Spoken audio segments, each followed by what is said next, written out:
নমস্কার সুপ্রিয় দর্শক, সিভিক ভলেন্টিয়ার্সদের জন্য একটা বিরাট লজ্জা। এরকম লজ্জা যে একজনের জন্য সবারই কিন্তু মাথা নষ্ট। তো চলুন আজকে বিস্তারিত আলোচনা করা যাক। পৃথিবীতে মানুষ মাত্রাই ভুল হয়ে থাকে, সেই বলে কি কান ধরে উঠবস করতে হবে? আর কেমনই বা লোক যে একজন পুলিশ প্রশাসনের লোক কান ধরে উঠবস করছে, একজন সে দাঁড়িয়েছে তামাশা নিচ্ছে, এই সব লোকদের কীরকম মানসিকতা বা মেন্টালিটি, সেটাই আজকের আলোচ্য বিষয়। এবং আপনারা এই সব লোকদের কোন চোখে দেখছেন সেটাই আজকের বিষয়। তো চলুন আপনারা ভিডিওটা সাহস করে শেষ অবধি দেখেন এবং জানাবেন মতামত আপনাদের, যে এই লোকটি সিভিক ভলেন্টিয়ার্সদের বা পুলিশ প্রশাসনের কান ধরে উঠবোস করার ফলে ভালো করছে না মন্দ করছে, সেটাই আজকের আলোচ্য বিষয়। তো এখন দেখছেন আপনারা আপনাদের প্রিয় চ্যানেল নীলকণ্ঠ 2, সঙ্গে রয়েছি বিনয়। তো চলুন আলোচনা করা যাক। কয়দিন ধরে সোশ্যাল মিডিয়ায় একটা ভিডিও দেখা যাচ্ছে, সেখানে দেখা যাচ্ছে কোনো এক সিভিক ভলেন্টিয়ার হয়তো কোনো টাকা তুলতে গেছিল।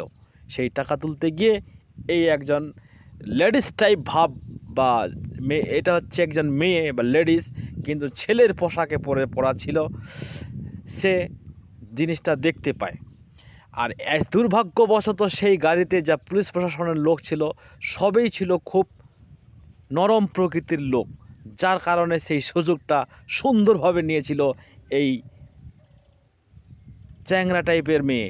তো তো যাই হোক, আপনারা কি বলছেন এই বিষয়টা? কি আপনারা ভালো চোখে দেখছেন? দেখেন,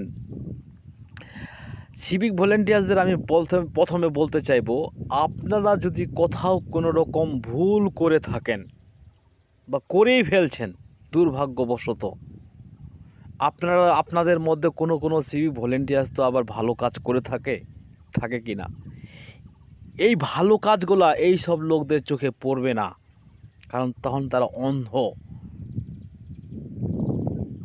আর যখন একটু আধটু মিস্টেক পাবে, তখন ওই কাজের উপর তারা উঠে বসবে, নড়ে বসবে। তো যাই হোক, আমি এই প্রসঙ্গে একটা ঘটনা শোনাই। আমি এক গাড়িতে ছিলাম, আমি রাত্রেবেলায় বাস গাড়ি পাইনি, তখন আমি বালির গাড়িতে উঠে পড়ে বসি। যখন অন্ধকার, চারদিকে কোনো গ্রাম নেই, আশেপাশে অন্ধকার, রাস্তার মাঝখানে শুধু গাছ আছে, সেখানে গিয়ে দেখলাম গাড়িটা স্লো করে নিজে থেকে হাত পকেট থেকে 50 টাকা বার করে পাশে ট্রাফিক পুলিশকে দিল। আমি তখন সেই ড্রাইভারকে জিজ্ঞাসা করলাম, আপনাকে তো পুলিশ আটকায়নি, আপনি নিজে থেকে আটকে কেন টাকা দিলেন? এটা আপনি ভুল করলেন।